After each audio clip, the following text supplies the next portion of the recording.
సానియో మానే సెనగల్ 27 ఏళ్ల ప్రపంచ ఫుట్బాల్ ఆఫ్రికన్ ఆటగాడు. మన కరెన్సీతో పోలిస్తే అతను ఒక వారానికి 140 మిలియన్ల డబ్బు సంపాదిస్తున్నాడని సర్వేలో వెల్లడైంది. కానీ అతను ఎక్కడ కనిపించినా పలు సందర్భాల్లో పగిలిపోయిన ఫోనుతో కనిపించడం జరిగింది.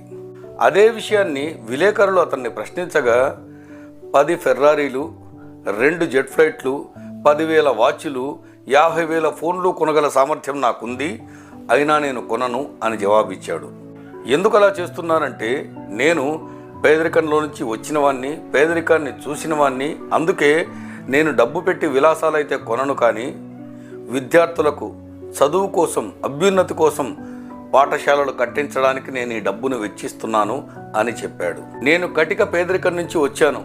తినడానికి తిండి లేదు, వేసుకోవడానికి బట్టలు లేవు, నిజంగా స్కూల్కు వెళ్ళే సౌకర్యం నాకు లేదు. కాబట్టి అందుకే నా డబ్బును అలాంటి పేదల అభ్యున్నతికి ఉపయోగిస్తున్నాను. నేనెప్పుడు డబ్బును గౌరవిస్తాను, వృధా చేయను అని చెప్పాడు.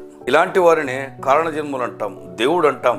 నిజంగా ఇలాంటి మనస్తత్వం మనం అలవరుచుకుంటే, ఇలాగే చాలామంది డబ్బున్న వాళ్ళు తయారైతే, మనుషులందరికీ ఇంత మంచి మనసు వస్తే ఈ భూమండలం ఎంత అందమైన ప్రపంచంగా మారుతుందో.